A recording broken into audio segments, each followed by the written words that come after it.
Hello everyone, happy new year. तर आजच्या दिवसाची सुरुवात आम्ही इस्कॉन टेम्पलपासून केली, जिथे आम्ही आरती अटेंड केली आणि त्यानंतर तिथला हा छानसा प्रसाद ग्रहण केला.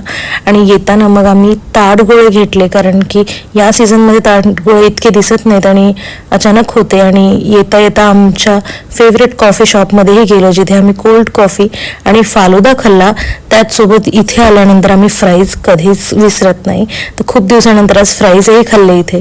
आणि येता येता अचानक आमचा प्लॅन बनला मूवीसाठीचा, म्हणून आम्ही इथे जवळच्याच एका मॉलमध्ये आलो आणि इथे थोडेसे फोटो कॅप्चर केले क्रिसमस ट्री सोबत. आणि घरी येता येता खूपच संध्याकाळ झाली होती आणि मी पूर्णपणे थकून गेली होती, म्हणून हा सिम्पलसा असा डिनर तयार केला आणि मग आम्ही खाली वॉकसाठी गेलो.